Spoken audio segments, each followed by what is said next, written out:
I remember her like specifically saying like, what Mide said has changed my mind. I'm voting him in.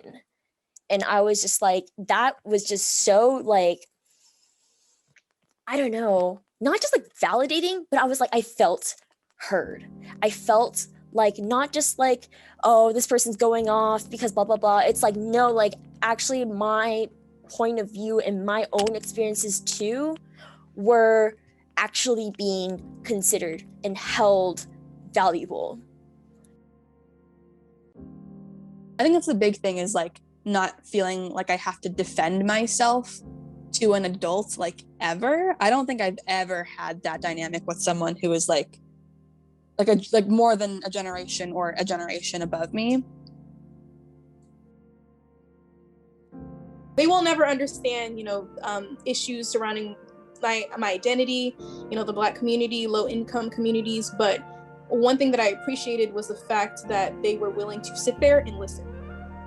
They were just willing to sit there and listen to my experiences, my history, and things that we could do. And they were so receptive of the constructive criticism in such a positive light. I wasn't used to somebody, people being so willing to do something. And so I think that was one thing that got me, where I was like, wow, they're actually like, they actually care about what I have to say, so much so to the point where they want to act on this as soon as possible. So I think that was one thing that really showed me that I'm actually being listened to. I knew something was wrong, but everyone was telling me, oh, your vitamin B is low. My vitamin B was fine. Oh, your iron might be low. My iron was fine. They were doing all of these other regular tests, which I get and I understand they have to go through them. But like I'd had these tests a couple times where it was like I had, my, what it is, but it's like the CBC, which is your complete blood count, done, and it was completely normal both times. Like I had all these test results that were coming back normal, and their immediate assumption was just to go, oh, it's probably anxiety, instead of let's look further into this. And it took me calling and being like, I can't get out of bed without almost passing out. I can't stand up and do anything for any period of time. If I walk anywhere, my heart rate is 150 and above. Like I can't do these things. I still have a hard time saying that I'm disabled, or saying, I think it comes with any label. Like for the longest time, I was like, I couldn't say the words I'm gay. And now that is every aspect of my personality.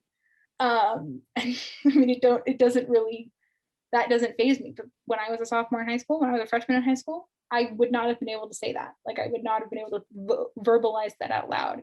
And so I think over time, saying it more and interacting with people who don't find these labels to be in any way bad or limiting, you can really find a way to accept them and make them part of who you are. You can feel very ignored as a Black student, or as if your opinions on a thing or ideas do not matter as much, because there is a preconceived notion that you are not smart, or the way you look, the way you dress, the way you act, the way you speak counts against you, even down to what your name is. There have, of course, been times when like people who are in positions of privilege over me haven't listened to me, and it has had really negative consequences for myself and just like other people of like adjacent community, or like marginalizations to me, I guess. I was like, I don't want to give those interactions more credit or like time than I want to. There's also just like been a lot of them, and I don't know which one has impacted me the most. If the whole world were listening for 5 minutes, I would say,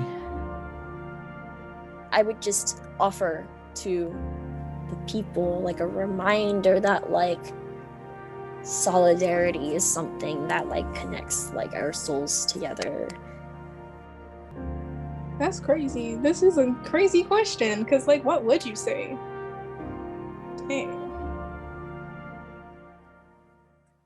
I would want to say, I hope everybody is having a good day.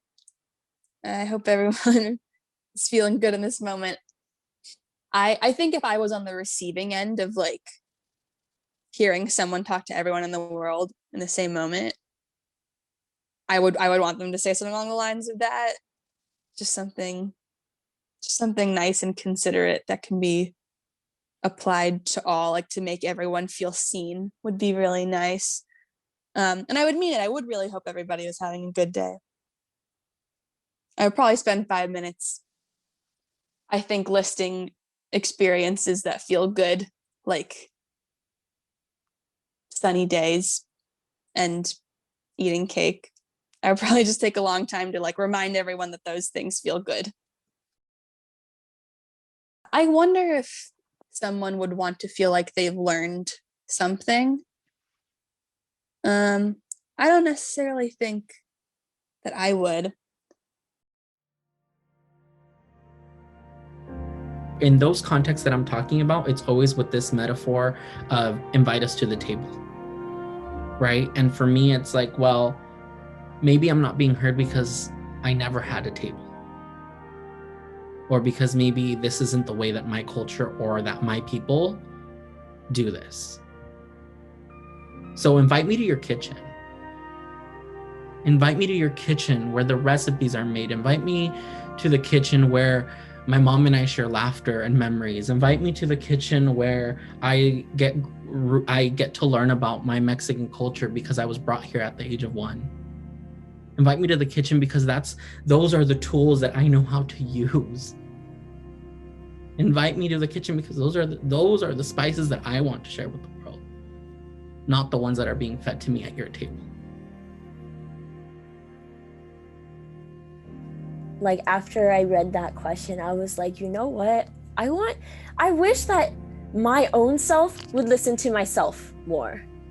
I never listened to myself. But I just felt like if I had figured that out earlier and like listened to myself earlier, it would have saved a lot of time and moved things around. I don't regret any of like my chronology though. Like I think it's been really good and healthy for me to really embody the idea that I don't have to go at the same pace as other people. And it's so hard to learn that and to like unlearn kind of the general 5-year plan template that you're supposed to have. I think I fear regret so much. Like I'm scared I'm going to do something that I can't forgive myself for. I don't think that's how brains work. Like I think I'll be okay. I need to hear myself and listen to myself a lot more. I need to tell myself to stop. I need to tell myself to pause and listen. And when I say listen, I mean with my heart, with my head and mind, right? And really take the time to listen to my body and see if it's okay. And when I say body, I mean the full thing, you know, my body when it's aching, my heart when it's hurt, my brain when it's tired. But I need me to listen to me.